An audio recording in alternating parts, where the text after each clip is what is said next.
Welcome to the show where the real ones ride. From the Browns to the block, we bring that pride. No cap, no spin, just talk that hits. From downtown lights to the Lake Erie grit. Steam rises high off the Cuyahoga flame. In the city of work, we don't play no games. Skyline whispers stories of hustle and grind. Cleveland's heartbeat never falls behind. It's 216, where the voices collide. Holding it down like a tide won't subside. No fluff, just fire. This truth takes flight. Let's get to the facts. Yeah, starting tonight. Welcome to Let's Get to the Facts podcast. I am your host, Doss. I'm here with my man, Coach Shot, like we do every Monday, 7 to 8 p.m. Eastern Standard Time. We missed last week. We missed y'all. And we back. We back today. We got a lot to talk about. But before we get into that, I got to let y'all know that Let's Get to the Facts is sponsored by OPM Clothing Line, the original bonus, and No More Struggling Entertainment. With that being said, I'm here with my man, Coach Shaw. What's up, Coach? Not much, Coach. How are you? Good, man. I'm glad to know that you feeling better. You know, you was under the weather last week and stuff. I'm glad to be feeling better, man. That cold lasted a little longer than I expected. Yeah, man. Saying there's a lot of people getting these coughs and stuff, and they hanging on forever, and then it's like I can't get rid of it and stuff. But I'm hoping that this week off, man, gave TikTok a chance to get off our back because they had us shadow banned for like the last couple of weeks. Yeah. So, you know, hopefully, man, we can get into some real conversations, some real talking stuff. And since we about to get into some real talk, you know I brought this topic up a couple weeks ago. Mm-hmm. And I know you was kind of like, I don't really know what to go. You know, you was on it, but now I think you on the level I was on with it now. Because, and if y'all don't know what we talking about the Cleveland media, the Cleveland Browns is toxic. It is toxic as hell. It's almost threading the line of racism. And it's just for these people to be the voices, some of the voices, because we're the new voices of Cleveland media, sports media. For some of these people to be doing this stuff, man, they are extremely unprofessional. And the stuff that they're doing, it makes no sense. Like you're literally in the media space causing turmoil for the Cleveland Browns, all because you do not like SHEDEUR Sanders. Mm-hmm. And it's baffling me. I'm hearing people talking about Deshaun Watson, JJ McCarthy. Who was the other name I heard with JJ McCarthy? It wasn't Kyler Murray, it was somebody else. Man, they talking about who was it? The one of the backups for some team, man. Oh yeah, Tanner Bibby, whatever they're talking about. The dude in Philly, the backup for Jalen Hurts. Like, come on, man. I'm like, I'm gonna just start off with what I've been seeing. Like I said, the ones that's been pissing me off, man, is dude, whatever his name. Go ahead, Jay Crawford, the other dude from the Browns beat writer, what's his name? Jason Lloyd. Yeah, Jason Lloyd. They just been pissing me off. And then I ain't gonna lie, like damn near the whole everybody that's on 92.3 the fan. 92.3 the fan. Anthony Lima especially. Anthony Lima especially. And I'm calling your ass out. Because the shit that you keep saying and the stuff that you just keep on, like, dude, you already showing everybody what you think of SHEDEUR. And it ain't about his playability. It's all about his color. It's all about his color. And I don't give a damn what anybody's saying. It's all about that. I think, Coach, you hit it on the head, man. Listen, and you said it, before. Cleveland got to stop with this thinking that with this great white savior complex coming in as a quarterback. Yeah. It's getting quite annoying, bro. It's like if y'all don't have a white quarterback leading the team, you have no quarterback. Like, are you basically saying every black quarterback y'all have is trash and they just horrible, or black people should not be quarterbacks? Because y'all the only team that I see complain. Well, not team, but the only media that I see complain so fucking much.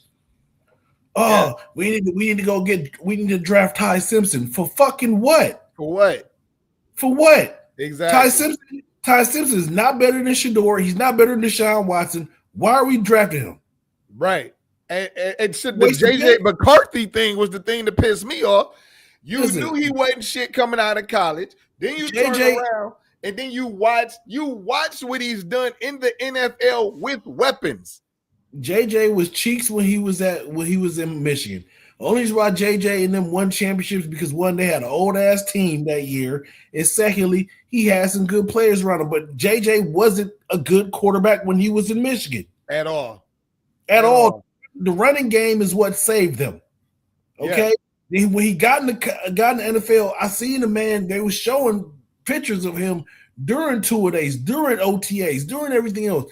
JJ ain't it, man. He cheeks. I don't care what y'all trying to do and bring him in. I'm cool. Yeah. Listen, this is my problem with. I don't know if this is a Caucasian problem or whatever. Y'all always try to fix shit when it ain't broken. Yeah, at all. Why we can't go in the regular season with the three quarterbacks we have? But the thing that y'all bitching about me crazy. Now everybody got this newfound hope. My older son, you know, me and him be going at it about sports and stuff. My older son sent me a message talking about, oh, don't get mad when Forrest the starting quarterback. Y'all act like y'all don't remember the fact he couldn't throw a ball past 20 yards accurately. Like the dude had opportunity. It might not have been in the greatest system, but I'll tell you what, SHEDEUR got into that same system with less weapons, less of a line, and still was able to be productive. Coach, I wouldn't be mad if SHEDEUR starts and then gets hurt or whatever, and then Ford comes in. I'm not mad. I'm just not about to I'm not about to draft another quarterback. I'm not about to bring in a JJ McCarthy or none of that shit. I'm not. Listen, if it's 4, 2, 12, whatever number SHEDEUR might change his number to, because I hear he might go to 2, whatever, I'm okay with what we got. I'm not in the business of wasting a pick. If I'm gonna draft somebody, a quarterback, you're getting drafted in the 6th or the 7th round, and your name is Drew Ayler. That's it. Yeah. That's it. But I'm not about to give up I'm not about to draft Ty Simpson with the second pick in the first round. I'm not drafting him in the second round, third round, fourth round, fifth round. Hell fucking no. No. But that's the thing. Like, I'm not I wouldn't, Coach. As I see here, Coach, I would not be upset if Deshaun is the starter. If Deshaun is out there, he could play like Deshaun Watson was. I'm not gonna be mad. Right. I'm not going to be mad if SHEDEUR comes in and he's the second coming of Jesus Christ himself. I'm not going to be mad. I'm just mad when y'all try to replace, y'all act like the black quarterbacks we got ain't shit, and y'all want to replace them with a white person that we all know ain't shit. Ain't shit. Like mediocre. Like, the dude ain't been successful since he's been in the NFL. So to think that he wasn't better than SHEDEUR when he was in college. No. So just because he won a championship, that wasn't him. That defense was stout. He had weapons around him, and all he was known for was running the ball. It wasn't like he had a cannon of an arm and all of that other stuff. My thing is, ask people, you show me one clip of JJ McCarthy winning the game on his passing alone, then I'll shut the fuck up. I'll do you one better than that. You show me why JJ McCarthy couldn't have the same success with Minnesota that Sam Darnold had. Yeah. Show me why he couldn't do that. Sam Darnold took that team to 14-2. You their first round draft pick, you got the same exact weapons, and you couldn't do nothing with them. They got rid of Sam Darnold for you, boss. Exactly. You know what I'm saying? So I don't get it. Like they just need to stop with it, man. Like, yeah, we need offensive help, but we don't need a quarterback that damn much, man. No. And the thing is, Mary Kay Cabot be leading this shit too. She be at the top of this shit, pushing it. It's her, it's the Bull, it's Lima, and it's Jason Lloyd. And the thing that I don't like about that Jason Lloyd bullshit, he went out there and he told everybody that SHEDEUR Sanders does not watch film. His dad is one of the greatest NFL players possible. You're going to sit up there and tell me that this man never prepared his son to watch film? You've never heard no coach in college say that. So now all of a sudden you got the inside track to say that SHEDEUR ain't learning, ain't watching film. Like that don't even make no sense to me, man. It don't make no sense because we seen in the press conference after a game when he said it. I seen the defense was trying to do this to me, so I audible to this play, and it was successful. So if you don't know how to read defenses, then you wouldn't audible shit. Exactly. So what are we talking about? I saw on film that they like to do this. Yeah. So I guess he ain't watching film. I guess it's through what is it, mental telepathy that the shit is getting passed on to him. He ain't watching it. I'm telling you that shit. 92.3 the fan. It started with, what was it, Grossi? And then he kind of like backed up a little bit after SHEDEUR called him out. But Anthony Lima, he hating on everybody that speaks against Kevin Stefanski. We get it, dude. We know who you're rooting for. We get it. And it doesn't surprise anybody. Then go to Atlanta then, Anthony Lima. Move to Atlanta, go on their radio show and do that, because I ain't gonna lie, like, Lyman, did you play football? I don't know. I don't know the man's background or anything. So I be having a hard time with people that ain't never played football talking about football. Right. You know what I'm saying? Like out of all of them that you name, that I gotta give a little pass to is no, you ain't naming, but Ken Carman. Ken Carman, he like, but he fluctuates too much with me, man. Like he fluctuates, he's riding that wave, and then the next moment he's like, I don't know about, He fluctuates to me a little bit, but not as much. But I ride with him because he said it before, like, hey, if SHEDEUR is good, he comes out and I fuck with him. So right. You know what I'm saying, but the other ones, I'm cool. Mary Kay, I used to love reading your little stuff and playing dealer Cleveland.com. Yep. Your biasness is showing like a mug. Her bias is showing. Yes, all day long. And it don't even make no sense the way they keep hating on this man. The man went out there and sacrificed his body with 3 linemen, because the other 2, them tackles was horrible. He had 3 linemen, and honestly, there's footage of the guards wasn't even doing their jobs properly. They diving, they like supposed to be shooting at the legs, they missing, and all kinds of, man, get out of here. Yeah. And that dude still went out there, especially against Tennessee, put that team on his back and had one of the greatest games ever of any quarterback on that field. I can say this about sitting up there hating on this man like he can't play ball. I can say this about Mary Kay, Coach. You go back to the last season before, when she was glazing, super glazing Dylan Gabriel. Oh, the ball is coming out fast and all this other stuff, yada, yada, yada. Yeah. Yo, he's processing stuff.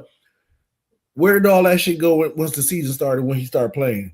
Exactly. Mary Kay, because you was glazing him. I don't know if that was the words that you was getting, that fed to you from the Browns. Yeah, that they was feeding to you. But what you were saying did not add up to what we saw on the field. We ain't seen none of that shit. He went, I remember the one game, what game did he come in? He was like 0-3. He had to step in for SHEDEUR real quick. He was like 0-3 for a -3 yards. Hey, the dude averaged 4 to 5 passing yards a game. That ain't winning you shit. I don't give a damn. Where's the process in that? When he played against New England, he had to struggle to throw the ball down the field. And when he did, it was a floater and it got picked. The dude is not who y'all thought he was. He is never going to be the guy you think he is. And Cleveland media, 92.3, y'all need to start coming and being real, man. Like, for real. Especially Anthony Lima. And I'm going to keep saying his name because this dude is on some trash. He was hating on Jarvis Landry on the podcast, but we're going to talk about that a little bit later. And the stuff that I just read before we came on air, man, listen, that dude is a mess. And the fact that they still keep him on the airwaves and he's still out here spewing with what would be considered misinformation or just his own opinion, and ain't nobody calling him out on it except for podcast hosts. I never listened from when I was working at Hertz and been driving them cars in and out of traffic and putting on 93.2 The Fan. I never once liked Anthony Lyman. Never liked him. Never cared for any of his opinions, because to me, his opinions are asinine. I don't care about nothing that man got to say, dude. You to me, I just feel like he just be talking.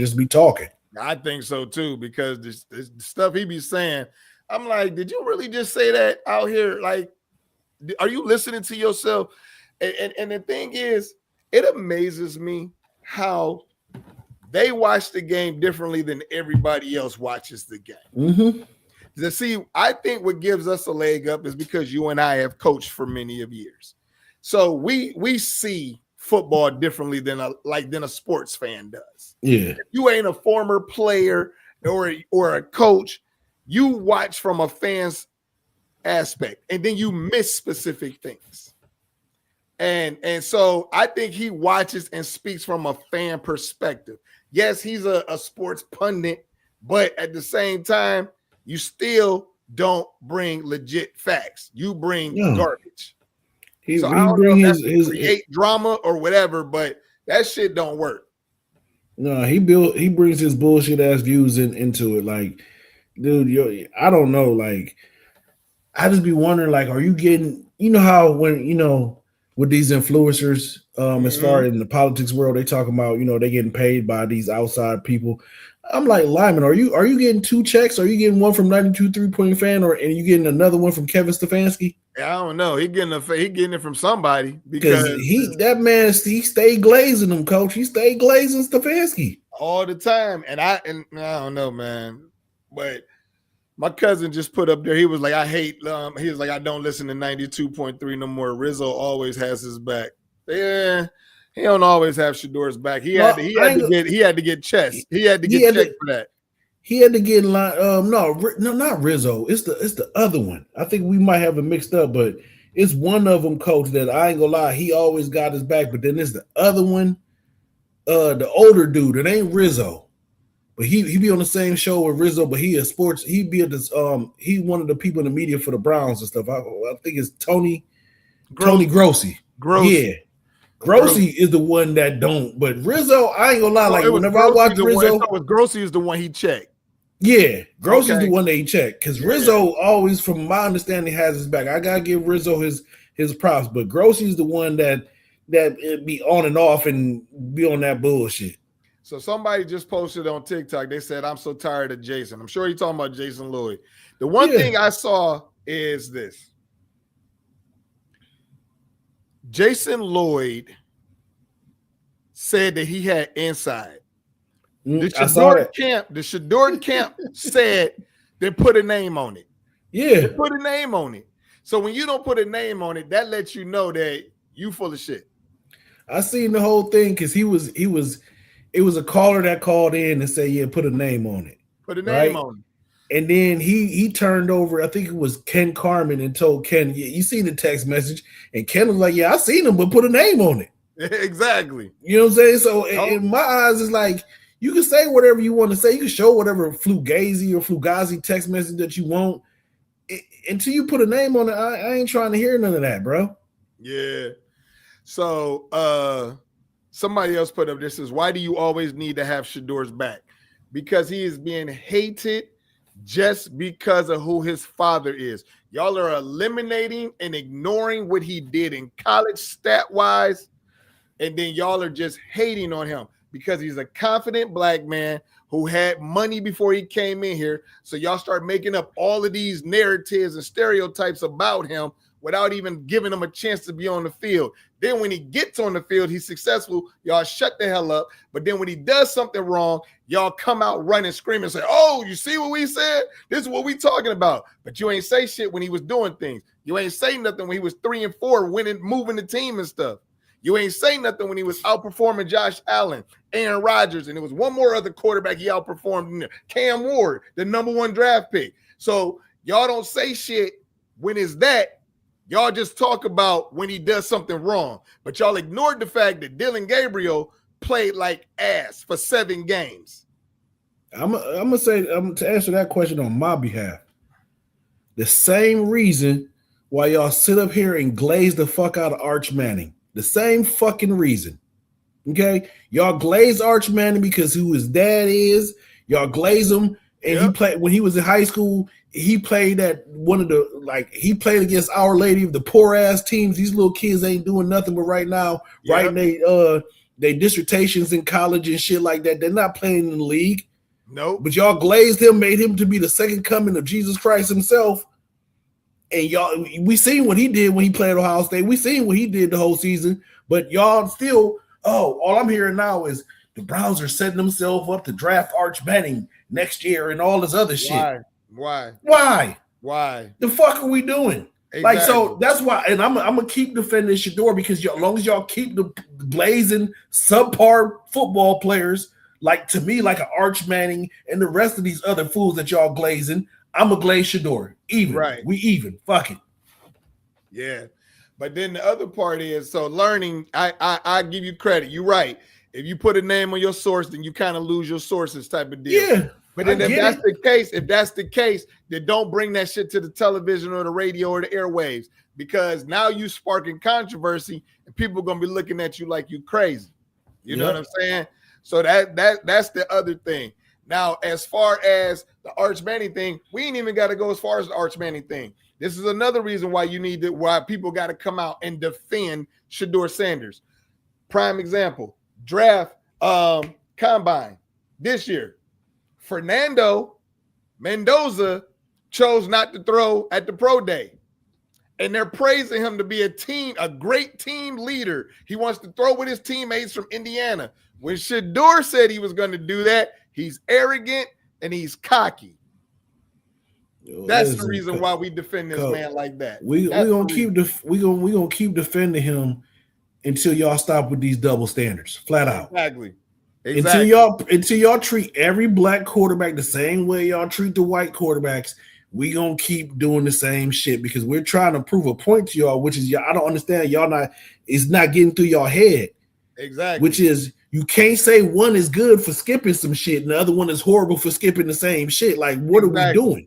Like it don't balance. Like y'all gotta make the shit make sense, and y'all not doing that.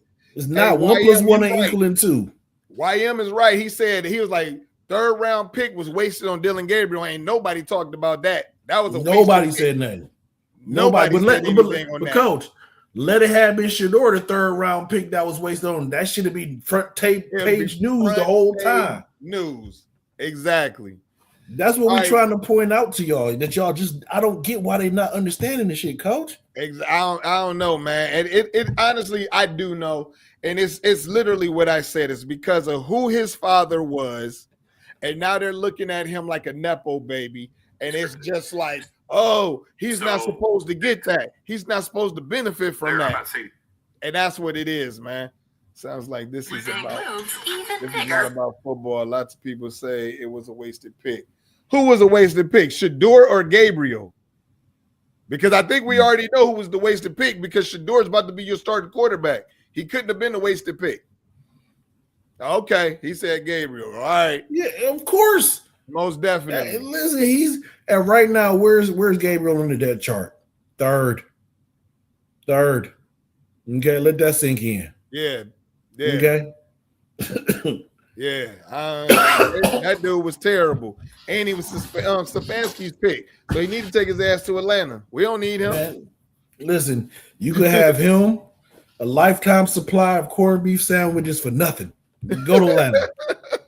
We don't want. You know what? Matter of fact, I'll exchange it for a 6-month supply of lemon pepper wings from Magic City. That's about it. Exactly. All right, I want to move on because another thing that people keep talking about, Coach, is Watson versus Sanders. Now, I know we kind of just breezed over this, and we got a lot of people talking about Deshaun Watson. He's going to be the man. He's going to be this. He's going to be that. He's not. I need y'all to understand something. Deshaun Watson is going to be the backup. SHEDEUR is going to be the starter. Now, if SHEDEUR gets hurt and Deshaun comes in and does his thing, hey, let's run with it. I'm with it too, because I actually wanted Deshaun when we first got him, but when he got to Cleveland, and because I'm a coach, I watch and I pay attention to things. So I was jumping on things way before everybody else. Coach would tell you, I would be going with the whole city of Cleveland battling on my Facebook page, right or wrong, Coach. You right. Yeah, right. So I'm telling you, I would go back and forth with people. I saw things a lot faster. I'm watching his mechanics. His arm doesn't look strong.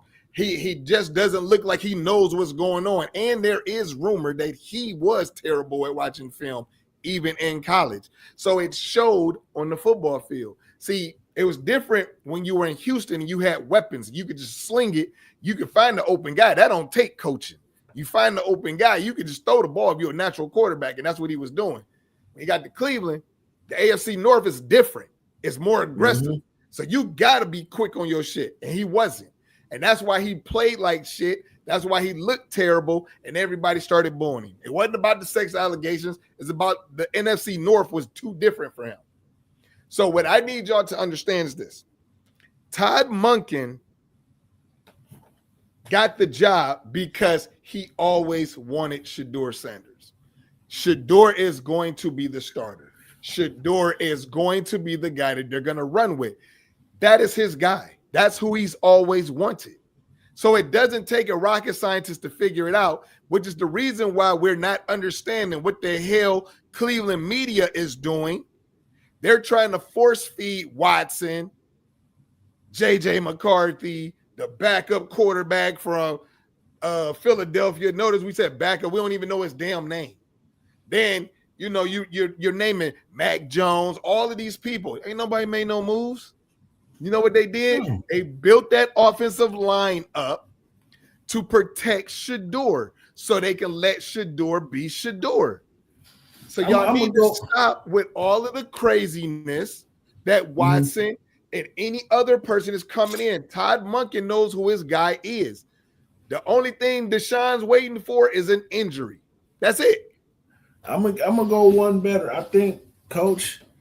I agree. They did they built up the line, which was needed.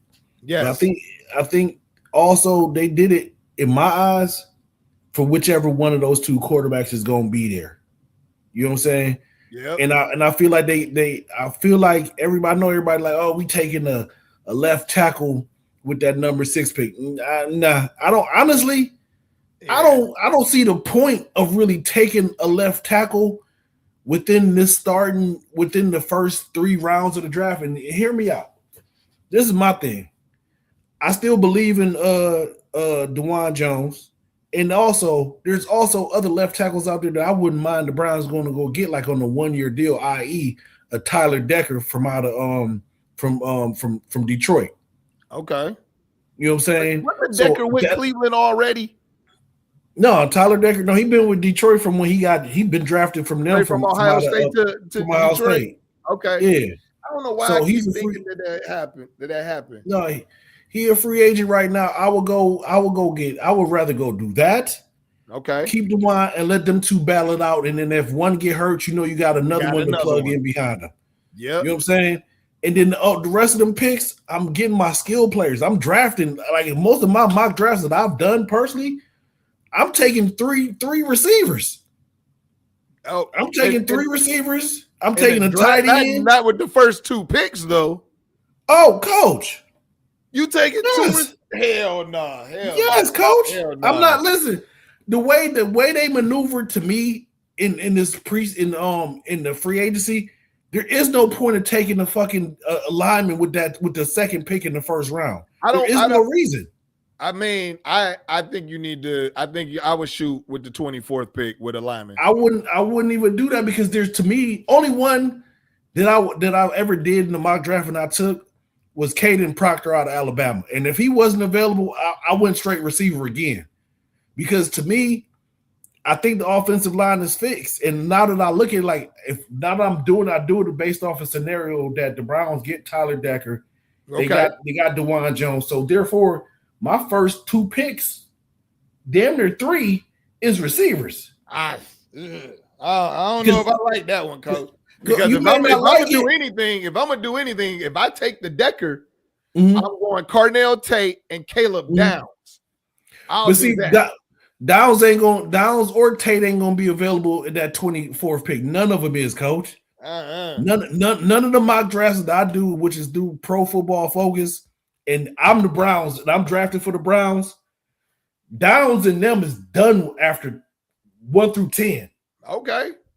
I'm not taking 2 receivers with the 2 picks. I'm just not doing that. The reason why I'm taking 2 receivers, Coach, because our receiving core is ass. Right, but you talking about rookies. You ain't guaranteed to get whatever it is you know. Put it this way, I didn't seen enough. I didn't seen enough of Cornell Tate to know that he's a number 1. I'm okay with him, and if he's not a number 1, I'm okay. I'm okay. I done took the receiver out of what's the name? Out of Indiana. I done took the receiver out of Georgia, Zachariah Branch. So hey, look, Mal G said to you, Barry has never picked wide receivers above 3rd. Don't y'all know that? Yes, I know that, but this is the thing. Those wasn't Barry's picks. You got to think about it. Analytics played a role into where he drafted who and where he drafted. The Podesta's gone. Right. But not only just that, we've never been in that type of position. We've always had other stronger needs. Exactly. Stronger needs. That part, and also you got to also think, like I said, the Podesta's gone. When we seen Andrew Berry draft was last year. That was Andrew Berry's draft. Yeah. Yeah. You know what I'm saying? Majority of that, except for Dylan Gabriel, was his draft. Right. You know what I'm saying? So I'm gonna roll the dice on him again. Put it this way, this draft is so much receiver heavy. I'm gonna go 6. If there's a lineman available in that 24 spot, I grab a lineman because my eyes is on the prize for next year, which is I want motherfucking Jeremiah Smith. That's my eyes on the prize. So if that's the case, then I wouldn't go. If you want Jeremiah Smith, taking 2 receivers in the first round is not gonna get you Jeremiah Smith next year. Yeah, yes it will, because Jerry Jeudy gonna get traded. He ain't gonna be shit. And then you get rid of every other of them bums except for Isaiah Bond. We'll be okay. Man, I'm not feeling that one. I'm not feeling that one. Mal G said he's gonna trade picks for the day and get a vet. Hey, Mal G, this is what I've been saying. I would trade the number 6 pick in Jerry Jeudy for Justin Jefferson to the Minnesota Vikings. What do you think about that one? You have a better chance of trading either that 2nd pick in the first round or the pick in the 2nd round for Marvin Harrison Jr. I don't think the Vikings giving up Justin Jefferson. I don't see that. They'll give up JJ McCarthy before they give up him. Hey, I'm giving you a receiver to fit Justin Jefferson and a first round pick. I'm taking Justin Jefferson all day long. I'm taking that pick. That's not a fair trade. You saying that as a Brown fan. Minnesota don't end up with nobody. They get a first round pick. They can get a receiver, like you said, it's receiver heavy. They can get a receiver with a first round pick. Don't add in Jerry Jeudy. Jerry Jeudy ain't shit. That's what I said Jarvis Landry. Jerry Jeudy, yes. No, Jerry Jeudy ain't shit. Nobody wants him. Only the Browns wanted him. Hey, I feel what you're saying, but I'm telling you, I'm taking that one. I'm taking that one.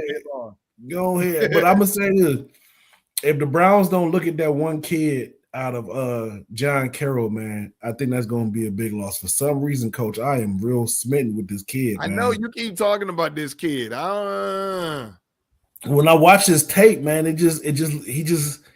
it's something about him. He like one thing is he didn't play football until college. So to me, the skill set that he has it's still untapped potential. Yeah, it's still untapped, and I see it like to me, you know who he remind me of, and I don't want people to get mad and whatever. but his untapped potential reminds me of like a Puka Nacua, man. Ooh. Yeah, he's not. I gotta look at this dude's tape. All right, he's not as thick, but he's athletically just freakishly athletic, coach. I don't know. I love the kid, man. Okay, I gotta look at his tape because that's a huge comparison. That's the only person like he remind me of Puka, man, for some strange reason. I like the kid out of John Carroll, man, and I feel like the Browns getting him in the 4th, 5th round, that'll be okay with me. Okay. Well, he be an Ohio guy, so it might actually happen. He might get a shot. Yeah. So let's talk about this Jarvis Landry podcast interview, and he aired out Kevin Stefanski. He basically said that Kevin Stefanski got the Coach of the Year awards when other people was calling the offense for him because he could not do it.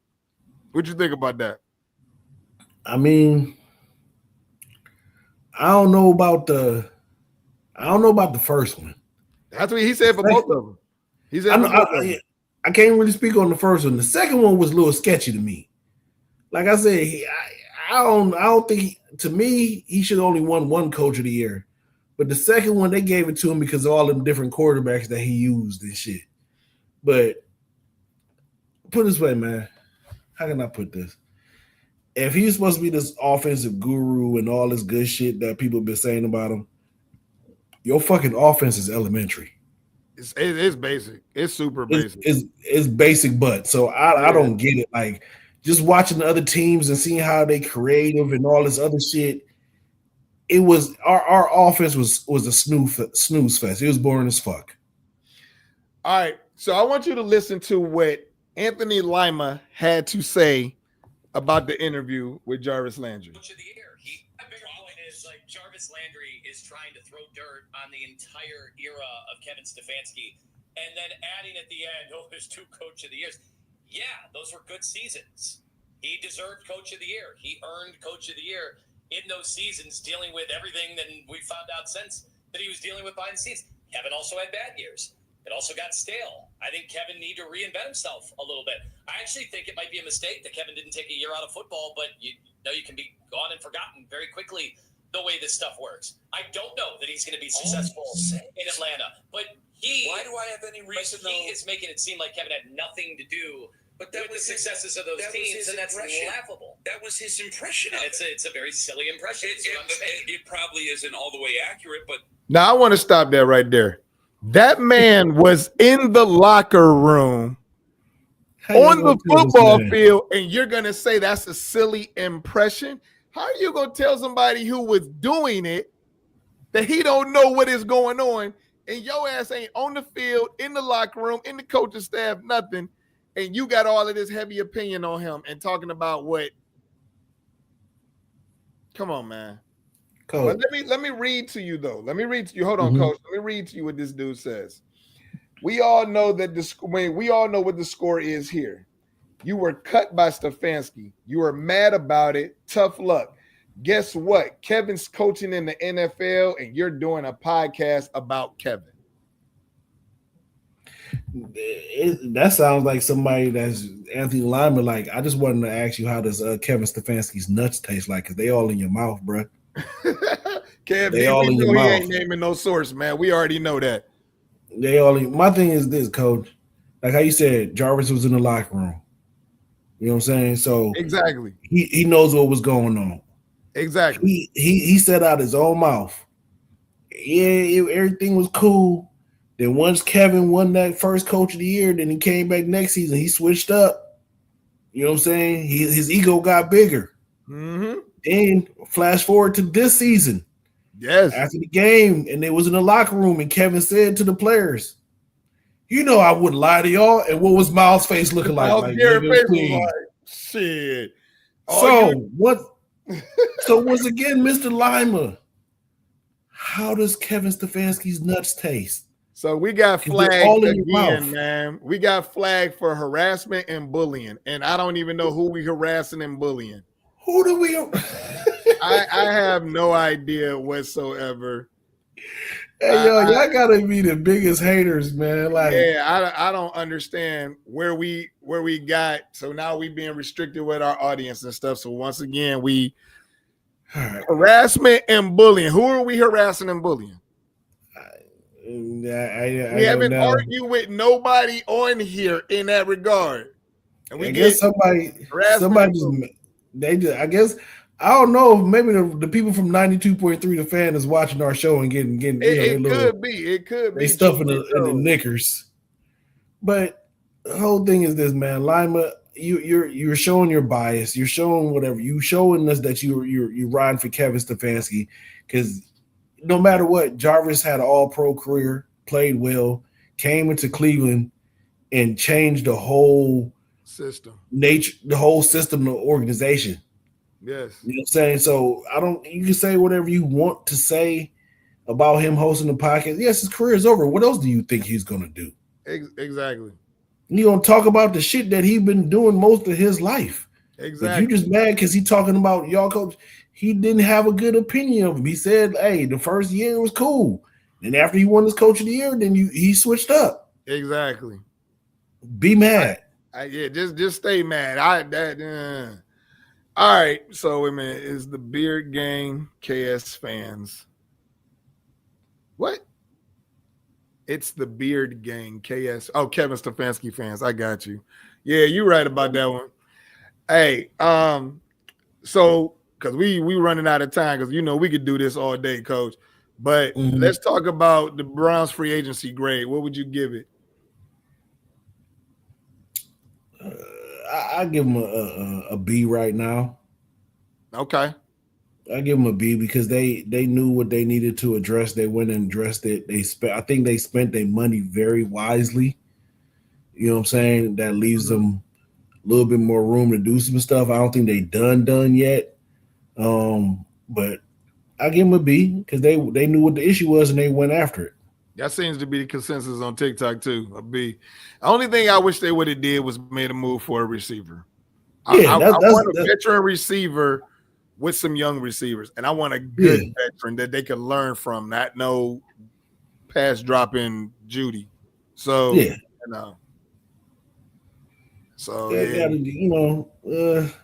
but the best part is though, Coach, free agency ain't necessarily over yet. So That's true. You know what I'm saying? We can still add that veteran, but for right now, I gotta give him a B. YM, I don't know. They didn't extend Judy. I didn't see nothing about them extending Judy. Did they? They didn't extend him, did they? They extended him prior to the start of this past season. Okay. Yeah. Because remember, he came off that 1,000-yard season. And all that. He got like 60-something million or some stuff like that, right? They gave him some more bread. Yeah. Kev D said Barry was like, hold my beer. Let me cook. So, yeah, he did his thing. He did his thing in free agency, man. Now we just need to see what he's going to do on the draft. Hey, and me and Coach going live for the draft, too. We still doing that, Coach? Still going live for the draft? Yeah, fuck yeah, I got you. We can do it on Thursday. I'm free. So we going live for the draft. So, we definitely gonna make that one happen. Let's see. There's a topic I want to talk about, man. I've been seeing this for some years now. Let me rephrase that. For a couple of years. Mm-hmm. And it is. Oh, by the way, let me give my grade on the Browns too. I would give them I'm about to say B minus. Yeah. B minus just because I wanted a veteran receiver. So that's what my grade is. Now, let me get to this topic. This topic I want to talk about, Coach, is the NIL hate that is coming to these college players. Nick Saban has been leading the charge ever since he stopped coaching. He stopped coaching because he knew he was cheating at Alabama, and he knows that he was not going to be able to stand a chance with NIL. Mm-hmm. So he's trying to say that it made college football wrong, but it didn't make it wrong when you was paying players illegally and doing everything illegally, and you trying to put off that, they're going to get this college degree when everybody knows that's not what we're there for. The colleges is making billions off of these players. And so now you sitting up in here mad And now Trump has got his hand in this shit. And now they're talking about trying to take NIL away and force these kids to going back to getting college educations. Now, here's the thing that I have with this. Mm-hmm. It wasn't a problem until all these black kids, basketball, football, in sports outweigh the white kids. So all of these black kids are getting all of this money and they cannot stand it. So now it's a problem. Now, don't get me wrong. I do know that there needs to be some stuff inside the NIL because players are jumping from team to team to team to team every year. I definitely get that. However, it did not become a problem until you started seeing these people making millions of dollars off of it now. And so now these PWI universities are kind of like falling to the need of the black players. Yeah, it's too much. Y'all done got too much control. Yeah, that's what it is. My thing is this. F. Nick Saban. Yep. F. By the way, Rasheen Ali is watching. If y'all don't know who that is, Rasheen Ali is one of our players we coach. He plays for the Baltimore Ravens. What's up, Sheen? What's up, Ali? Back to what I was saying. F. Saban. F. Charlie Ward. F. Condoleezza Rice. And this is gonna suck, but F. Urban Meyer. And the reason why I'm saying this is this. Y'all, okay, does this NIL stuff, does it need to be reined in to a certain extent? Yes, it does. Yes, it does. Okay, because my whole thing is this. I thought it was name, image, and likeness, but you getting players that they don't even have no commercials. They don't got no endorsement deals. They ain't even sniffed the field. That's getting in the transfer portal and getting money off of not even touching the field. In my eyes, coach, do college football need a commissioner? Hell yeah, you need somebody to rein that shit in. Yeah, just a little bit.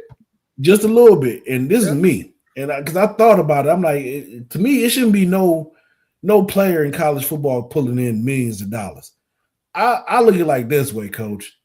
If you got these rating systems, right? You got 1-star, 3-star, 4-star, 5-star, right? Mm-hmm. You should get paid. You should get paid off of your star, your evaluation coming into college. So if you're coming into college, you're a 5-star, you should only be able to, at the most, $500K, and go 4-star, $400K, 3-star, $300K, boom, boom, boom, all the way down to a 1-star. I feel it. Yeah, I see what you're saying. Yeah. Now and then the deals to me, if you like, and that's for a whole year. If you leave the team or go to another team in the transfer portal, I feel like you got to pay some of that shit back because you are signing a contract. You know what I'm saying? To a certain extent. I also feel like, okay, you might have that one good season. Yes, your star should get reevaluated or should get reevaluated for you to get paid more or whatever. But I also like with people like, I've got the one quarterback. This dude that been on like 6 or 7 teams, and he said it. I will stay in college football as long as there's going to be a team that's willing to pay me this money. Yep. So that's where I see the problem is. I don't like the transfer portal thing. I think they should start changing that. I feel like if you got to at least be at a team for 2 years. You can't be no freshman and jump in the portal. I don't get that. Yeah. You know what I'm saying? So it's some shit that need to be fixed, but not by them assholes, not by Nick Saban who've been giving out money. You had your own running back came out and said it, dude. You gave him $10,000, then you gave him another $5,000 and all this other stuff and family and stuff. So you was back in the day cheating. So I don't feel like you should be able to speak on this shit, bro. You need to shut up. Yeah. You know what I'm saying? All y'all, even Urban Meyer, all y'all, just stop. I want to touch on this topic that Mal G said. He said one of the biggest reasons is that they don't need the draft as much anymore. He said so they can make their own money and move on and never even go to the NFL. So that would kill the NFL also. That's what's going to kill the NFL because it's already before the NIL came in, it was already killing the NFL because I look at it like this way. I'm going to go back to this one player that the Browns drafted. He was out of Miami. His name was Chad Thomas. Chad Thomas was a good player for the U, but at the same time, Chad Thomas was also an engineer. He made beats. He sold beats. So he was selling stuff to all them Florida rappers, sold some beats to Rick Ross and all this other stuff. When the Browns drafted him, I'm like, man, he probably only going to be here through his rookie contract. Right. And man, he didn't even make it through his rookie contract. He made it 2 seasons before he quit. Because why? He had the other money already coming in.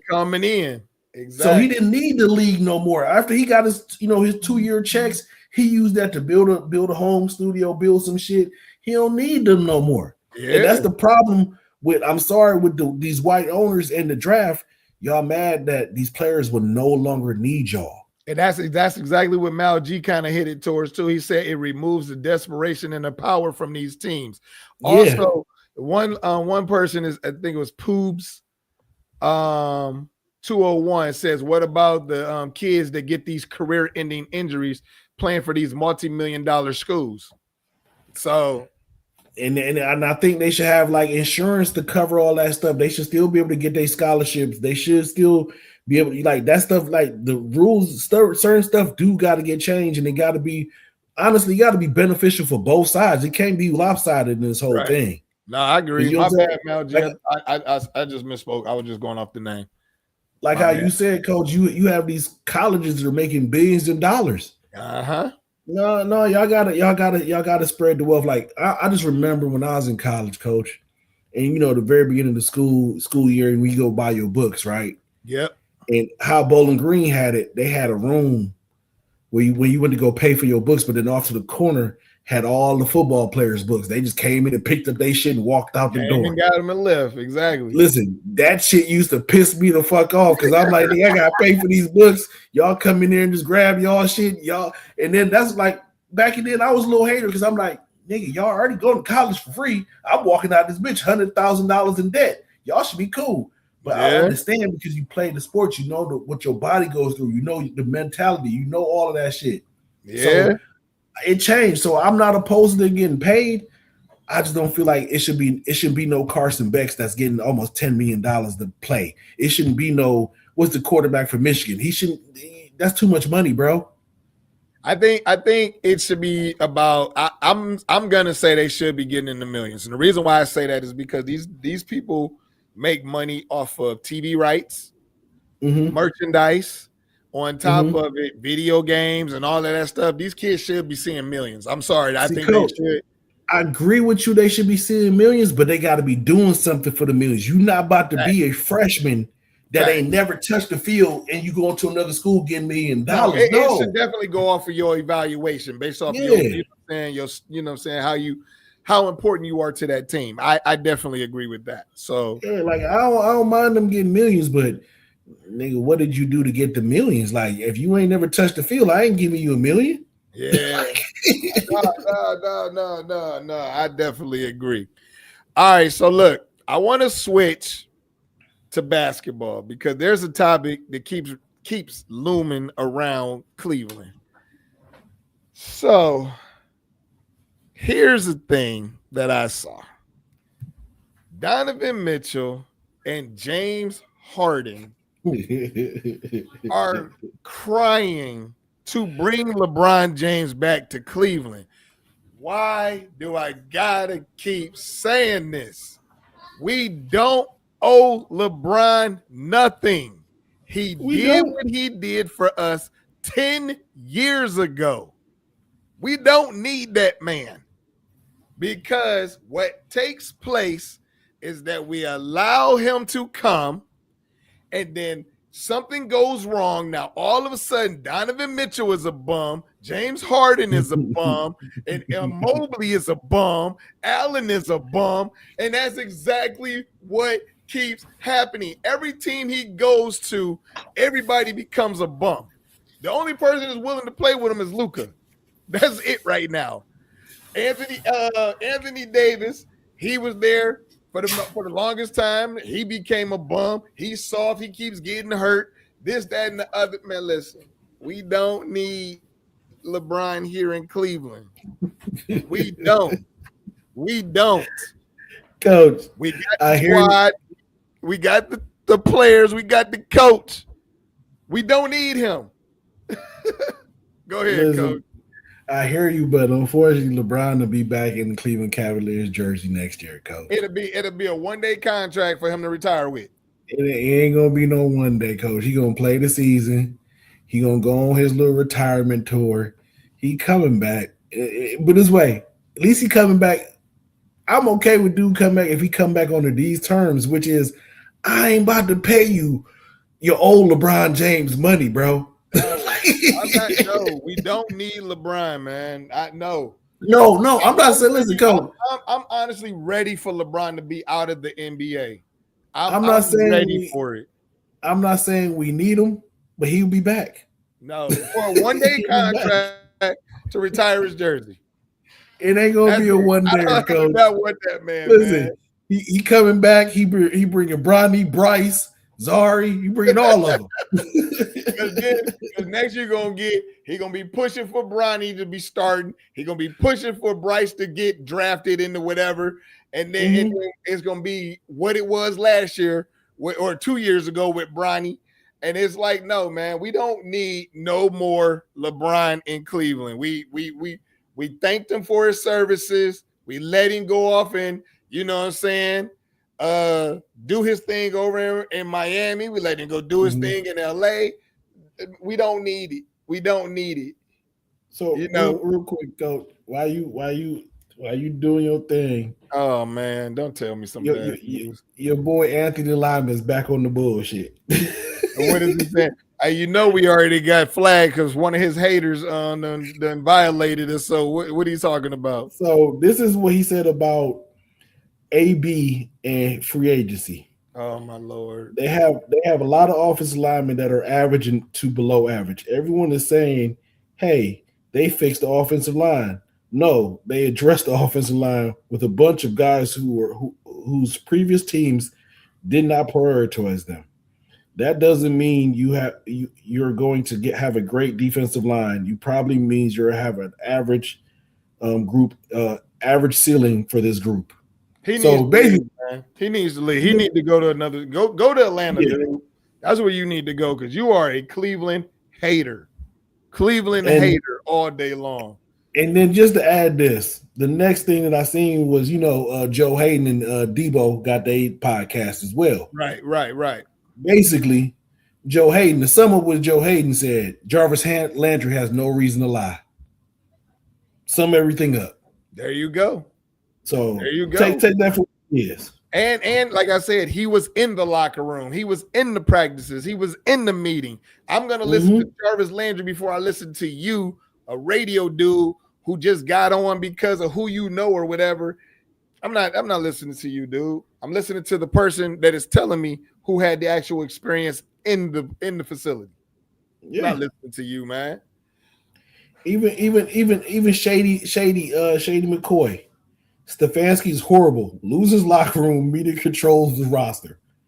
Yeah. These are players that ain't even play for dude. Yeah. You know what I'm saying? Come on now. Cat D said he didn't even make a Pop Warner team. Probably didn't. Man, that's hilarious. So yeah, man, I don't know, man. I'm not feeling this whole, you know what I'm saying. First, I'm back to the LeBron stuff. The Anthony Lima stuff, I'm over. Because Kev D got me. He said, no matter what y'all do, y'all gonna have a James on the roster. I'm not feeling that one. I'm not feeling that. It better not be Bronny. It better be Bryce. Whether it's LeBron James, Bryce James, Bronny James, Zori James, James Harden, it's gonna be a James, coach. Oh man, I can't have that. I'm not feeling that. All right, coach. There was 2 topics I wanted to get on, but we ain't got enough time for it, man. But we are at our favorite time of the show, which is get it off your chest. And we've had an interesting day today. So what do you want to get off your chest, coach? Okay. So I got up this morning and I told this person I was going to talk about this shit anyway. So I got up this morning, I got a message from a dear friend of mine that I went to college with. She's still my girl to this day. Love her. Okay. So she messaged me about another friend that who's a trumpeter. Oh my God. And the message goes from him like, yeah. So I guess it was like something that she posted, and then it was like, person replied back, yeah, this is the reason why I got off the Trump train. My nigga. I'm trying to be the best respectful, and I'm trying to do right now. You got off the Trump train because you realized the man lied to you. You realize he fed you a whole bunch of BS. Mm-hmm. You realize that when that man said no tax on tips, yeah, you lost that. Mm-hmm. You realize that when you down there in Texas and the governor then took away y'all breaks. Mm-hmm. You realized all that when he said no wars, but he went and started a war. He started 7, actually. 7. Yeah. Now you got gas prices through the yin yang. You got countries that are doing stay-at-home orders where they're ordering people to work from home because gas prices is so high. Yep. You have European countries that are doing rolling blackouts because they don't have the fuel to keep their cities open. At the same time, you have this man that is strangling the crap out of Cuba, and they don't have no power because you didn't cut off their oil once you did that stuff with what was it? Whatever country that Venezuela. Yep. All I gotta say to y'all is, damn, a black woman told you this shit, but y'all too fucking ignorant, racist, sexist to even have heard her. Yep. So y'all keep doing the dumb shit. Yep. And it baffles me. And I'm gonna put y'all on something else, man. Real quick. This I'm gonna sum it up. Remember when everybody was supporting John Fetterman after he got the heart attacks and all the other stuff, people were supporting him. And I'm like, I don't know about dude, something ain't right. And then I realized what it was. The media covered up when he was the mayor in Pennsylvania, when he heard firecrackers, thought it was a gun, went home, came back out, caught a jogger that was just jogging, all of a sudden fit the description. You held this man at gunpoint because he was black. Fetterman is who he is, which is he's not a Democrat. Fetterman, all y'all did was trade in Joe Manchin for John Fetterman. And what y'all gonna do is trade in a friggin' Jasmine Crockett for James Tellerico. Tellerico ain't no different. Watch when that man, if he does get in office, he's gonna be that one where you be like, God damn, why him? Why he always gotta vote with them? Yep. So my whole thing is just to say this in a whole nutshell. I'm on the firm stance of all 400 and plus members of Congress, plus the House, all of y'all 500, whatever total y'all come up to, y'all all need to reapply for y'all jobs. They all got to, because y'all ain't for the people. Whenever you sit up there and you have a Lindsey Graham and you have a Ted Cruz to put the other people in front of America first, and I ain't gonna say, you already know who the other people is because we done got in trouble for them other people. But y'all, they saying them first and then America second or third. You're American. How are you gonna put somebody else before you? Right. But you keep putting this other country, these other people before you. Let that sink in, people. Let it really sink in. And they see it. They see it. All right. So Matt, I think this says Cork, said everyone should have term limits. But who is better than Tellerico? Jasmine Crockett is better than Tellerico. Yes. Tellerico only got it because of the way he looks. He looks innocent. He looks like a Christian man. But that's the only reason. That's the only reason. Tellerico took money from them same people that done gave money to the Democrats and Republicans. Yep. Okay. You can't be versus each other, but then y'all taking money from the same people. So there is no me versus you. It's all of y'all together. Exactly. So Tellerico, he's soft, man. That boy soft as terry cloth, man. He ain't gonna do nothing. Not the person y'all think he is. He's a wolf in sheep's clothing. Y'all gonna see. Exactly. All right. So my thing is this. I just want y'all to pay attention to something that if y'all haven't seen it or learned it by now. Joe Kent pulled out. I can't remember exactly what his position was. I just know he was like the go between Iran and America. And him himself came out and stated that he can no longer support this war that is going on. So TikTok, don't try to violate me because I'm telling the truth. This is facts. He said he can no longer support this war that is going on, and that he basically resigned. Now the thing that is interesting to me is that, now hear me, Joe Kent was and is considered a white supremacist, and he pulled out.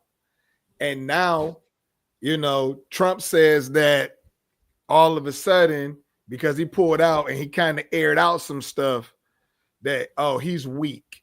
He's weak. So anybody that turns against Trump, all of a sudden, he has something negative to say, and he tries to shit on their character. And that's what he's doing to this guy. So then the question is if he was weak, then why would you put him in that position? That's strong. He was strong when you put him in that position. Strong when you put him in that position, and he's weak now because now he done resigned and aired you out. Stuff y'all need to start thinking about. That man is not who y'all think he is. He turns on every single person that he feels does him wrong. And I'm just gonna leave it at that, because we already got violated once for telling the truth, and we'll probably get violated again for telling some more truth. But I just want y'all to pay attention to that. With that being said, that brings us to the end of our show, y'all.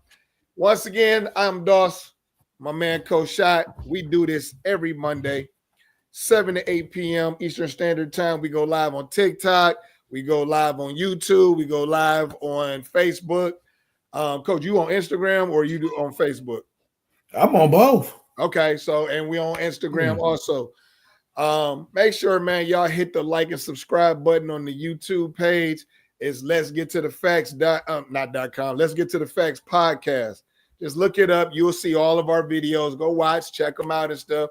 And we love interacting with y'all. So please tune in, man, and do this with us every Monday, because we have fun, we laugh, we joke. Sometimes we'll get heated too, but at the same time, it's all in fun, but it's also entertainment, and it's news, and it's factual. We do bring facts. That's the reason why it's called Let's Get to the Facts, which is part of the reason why we get banned all the time, because people don't believe that we're bringing the facts, even though we are. So, but with that being said, we up out of here, y'all. All right, peace.